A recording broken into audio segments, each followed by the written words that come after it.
উপস্থিত হয়েছি সূর্য রাশি পরিবর্তন প্রভাব নিয়ে।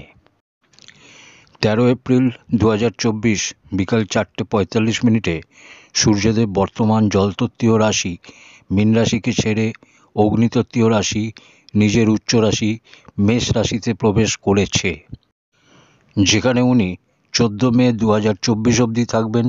তারপর বৃষ রাশিতে প্রবেশ করে যাবেন। পদ প্রতিষ্ঠা, মান সম্মান, পিতা, উচ্চ সরকারি চাকরির কারক সূর্য। সূর্যের শুভ প্রভাব জীবনের প্রত্যেকটা ক্ষেত্রে উচ্চ সফলতা প্রদানকারী হয়।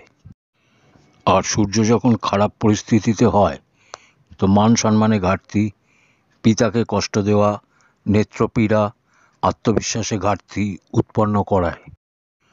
যখন কোনো গ্রহ উচ্চ রাশিতে হয় তখন সে সর্বাধিক বলবান গ্রহ হয়, তাই সূর্য যখন উচ্চ হয় তখন সর্বাধিক শুভ ফল প্রদান করে থাকে। এই গোচর চলাকালীন সূর্যের সাথে দেবগুরু বৃহস্পতিও মেষ রাশিতে থাকবে, আর এদের দুজনের উপর শনির দৃষ্টি থাকবে। দেবগুরু বৃহস্পতি মে মাসে মেষ রাশিকে ছেড়ে বেরিয়ে যাবে সূর্যর রাশি পরিবর্তন করার আগেই। সূর্য পিছনে আসার ফলে দেবগুরু বৃহস্পতির অস্ত হবার যোগ তৈরি হচ্ছে। এই চর্চা পরবর্তীকালে করব। নমস্কার দর্শক বন্ধুরা, জ্যোতিষ বর্ণনা চ্যানেলে আপনাদের সকলকে স্বাগত। সকলকে একটা অনুরোধ, ভিডিওটা ভালো লাগলে চ্যানেলটাকে সাবস্ক্রাইব করে পাশে থাকা বেল আইকনটা প্রেস করে দেবেন। মেষ থেকে মীন রাশি পর্যন্ত প্রত্যেকটা রাশির ক্ষেত্রে সূর্যের এই উচ্চ রাশিতে গোচর কী প্রভাব দেবে এবার তা নিয়ে আলোচনা করি। সবার প্রথম মেষ রাশি। মেষ রাশির ক্ষেত্রে কেন্দ্র ত্রিকোণ রাজযোগ তৈরি করেছে সূর্য, তার ফলে ভাগ্য বৃদ্ধি হবে। ভাগ্যর স্থিতি আপনার জন্য এতটাই জবরদস্ত তৈরি হচ্ছে, সম্ভাবনা এতটাই জাগ্রত হচ্ছে যে প্রত্যেকটা ক্ষেত্রে আপনি সফলতা পাবেন। সময়ের সদ্ব্যবহার করুন, সঠিক পরিকল্পনা করে সময়ের সাথে চলুন। যে সুবর্ণ সুযোগ আপনি পেয়েছেন তা ব্যর্থ হতে দেবেন না। সরকারি চাকরি যদি করেন তো এই সময় আপনার উচ্চ পদ প্রতিষ্ঠা লাভ করাবে। উচ্চাধিকারীদের কাছ থেকে সহযোগিতা পাবেন পুরোপুরি। পিতার কাছ থেকে পুরোপুরি সহযোগিতা পাবেন এই সময়। ধন, যশ, মান সম্মানে বৃদ্ধি। অহংকার থেকে বাঁচবেন, কারণ সূর্যের আপনার রাশির উপর গোচর করা এবং তা উচ্চ রাশিতে অহংকারকে বৃদ্ধি করা দেখায়। তাই এই ক্ষেত্রে আপনাকে সাবধান হতে হবে। স্বাস্থ্যের দিকে নজর রাখবেন, পেটজনিত কোনো সমস্যা যেন না হয়। খাওয়া দাওয়ার উপর নিয়ন্ত্রণ রাখবেন।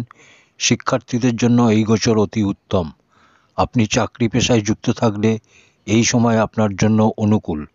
ব্যবসায়ীদের জন্য এই গোচর শুভ, অর্থাৎ জীবনের প্রত্যেকটা ক্ষেত্রে এই গোচর অনুকূল এবং অত্যন্ত শ্রেষ্ঠ। সময়ের সাথে চলতে পারলে এই গোচর আপনাকে অনেক কিছু দিয়ে যাবে।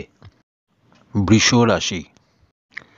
বৃষ রাশির ক্ষেত্রে সূর্যের এই গোচর দ্বাদশ ঘরে হতে চলেছে। চতুর্থপতি হয়ে সূর্য দ্বাদশ ঘরে গোচর করবে। উচ্চ রাশিতে গোচর করলেও এই গোচরকে শুভ বলা যাবে না। বিদেশ যাত্রার ক্ষেত্রে যদি প্রয়ত্নশীল ছিলেন, যদি কোনো সরকারি প্রতিবন্ধকতা তৈরি হচ্ছিল, কোনো বাধা তৈরি হচ্ছিল যার কারণে আপনার যাত্রা হচ্ছিল না, তো এবার আপনার এই সমস্যা মিটবে। স্বাস্থ্যর খেয়াল রাখতে হবে। যাদের হার্টের সমস্যা আছে তারা বিশেষ শরীরের যত্ন নেবেন। মায়ের স্বাস্থ্য নিয়ে সচেতন হন। পারিবারিক অশান্তি সৃষ্টি হওয়ার সম্ভাবনা রয়েছে। আবার বলছি, স্বাস্থ্যের দিকে নজর দিন। এই সময়কালে আপনি যে কার্য করবেন তাতে কোনো ভুল সিদ্ধান্ত হলে তার খেসারত শুধু আপনি নন, আপনার সাথে আপনার পরিবারকেও দিতে হবে। এটা অবশ্যই খেয়াল রাখবেন। তাই যে কোনো ধরনের অনৈতিক কাজ থেকে নিজেকে দূরে রাখুন। একজন খুব ভালো মাপের মানুষ হয়ে উচ্চের এই সূর্য থেকে আপনি লাভ প্রাপ্তি করতে পারবেন। উচ্চের সূর্যর খারাপ প্রভাব থেকে, যা দ্বাদশ ঘরে হতে চলেছে, তা থেকে বাঁচতে পারবেন। যারা সরকারি চাকরি করেন তাদের বিশেষ সতর্ক থাকতে হবে। এমন জায়গায় আপনার ট্রান্সফার হলো যেখানে আপনি যেতে চান না। এই সময়কালে সবার সাথে মিলে ঝুলে চলার চেষ্টা করুন।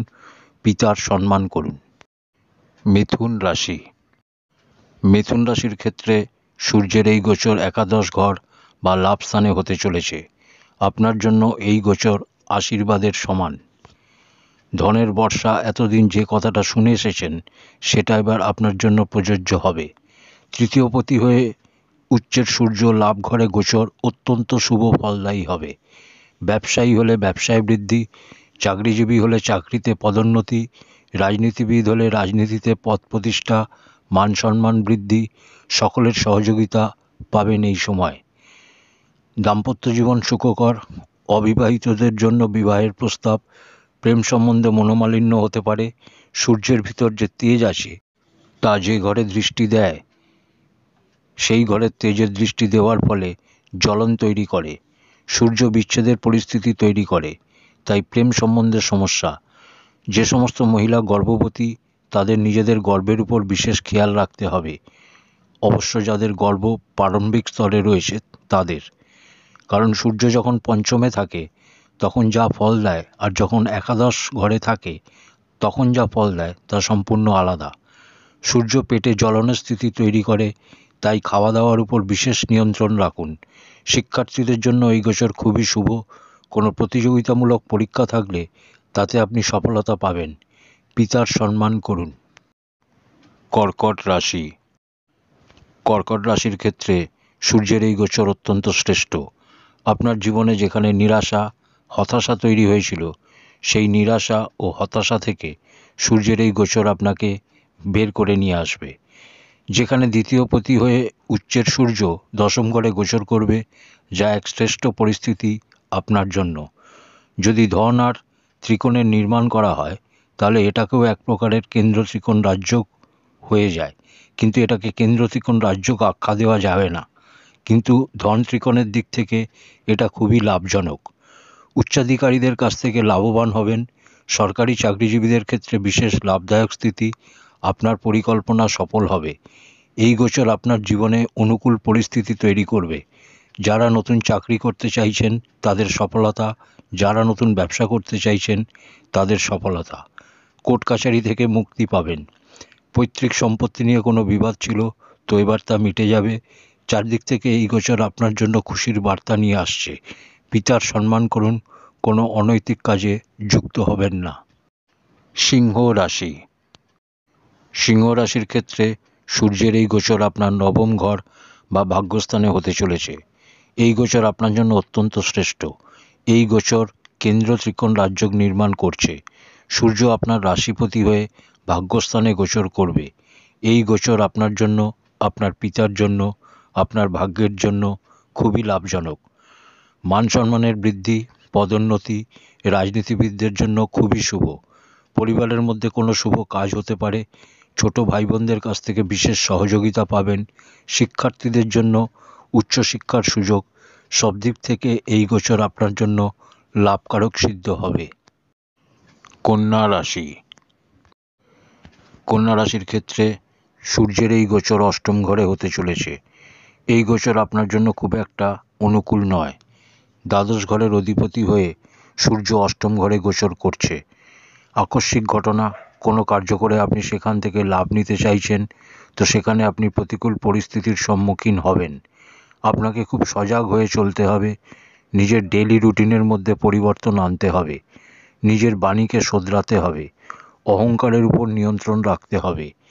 কার্যক্ষেত্রে যদি প্রতিকূল পরিস্থিতি তৈরি করতে না চান তাহলে সবার প্রথম বাণীকে নিয়ন্ত্রণ রাখুন। ছোট বড় কারুর সাথে কোনো খারাপ ব্যবহার করবেন না। মাতা পিতার সম্মান করুন। তাদের স্বাস্থ্যের দিকে খেয়াল রাখুন। গাড়ি চালানোর ক্ষেত্রে বিশেষ সাবধানতা অবলম্বন করুন। শিক্ষার্থীদের শিক্ষার ক্ষেত্রে আরও বেশি পরিশ্রম করতে হবে। চাকরি পেশা ব্যবসার ক্ষেত্রে সংঘর্ষ আপনাকে করে যেতে হবে। এই সময়কালে আপনি মিথ্যা কথা বলা এড়িয়ে চলুন। তুলা রাশি। তুলা রাশির ক্ষেত্রে সূর্যের এই গোচর সপ্তম ঘরে হতে চলেছে। তুলা রাশির ক্ষেত্রে এই গোচরকে বিশেষ অনুকূল বলা যাবে না, কিন্তু কিছু কিছু ক্ষেত্রে এই গোচর শুভ। উচ্চের সূর্য যখন সপ্তম ঘরে গোচর করে তখন নিচের সমান ফল দেয়, এরকমই প্রতীত হয়। কিন্তু লাভপতি হয়ে সপ্তমে গোচর করবে তো আপনার জীবনসাথীর লাভ করাবে, কিন্তু জীবনসাথীর ব্যবহারে অহংকার তৈরি করবে এবং জীবনসাথীর সাথে মনোমালিন্য সৃষ্টি হতে পারে। গৃহকলহের স্মৃতি বেড়ে যেতে পারে। জীবনসাথী যদি আপনার কর্মরতা হয় তাহলে তার পদোন্নতি, মান সম্মানের বৃদ্ধি হবে। একই জিনিস পার্টনারশিপের ব্যবসার ক্ষেত্রেও হবে। পার্টনারশিপে ব্যবসা করলে লাভ আপনার হবে। আপনার ব্যবসা ভালো চলবে, কারণ লাভের সঙ্গে সূর্য সপ্তমে গোচর করছে। কিন্তু পার্টনারের সাথে আপনার সিদ্ধান্ত মিলবে না, কথায় কথায় ভুল বোঝাবুঝির সৃষ্টি হবে। আর এটা থেকে আপনাকে বাঁচতে হবে। নিজের ব্যবসাকেও চালাতে হবে, নিজেকেও চালাতে হবে, নিজের বাণীর উপর নিয়ন্ত্রণ রাখতে হবে। বৃশ্চিক রাশি। বৃশ্চিক রাশির ক্ষেত্রে সূর্যের এই গোচর ষষ্ঠ ঘরে হতে চলেছে। সূর্য এখানে দশমপতি হয়ে ষষ্ঠে গোচর করবে। এই গোচর শিক্ষার্থীদের জন্য অত্যন্ত শুভ, রাজনীতিবিদদের জন্যও শুভ। এই গোচর তাদের জন্য শুভ যারা কেবলমাত্র পরিশ্রমে বিশ্বাস রাখেন, যারা সংঘর্ষকে ভয় পান না। যে সমস্ত শত্রু আপনার পিছনে ক্ষতি করত তারা সামনে আসতে পারে।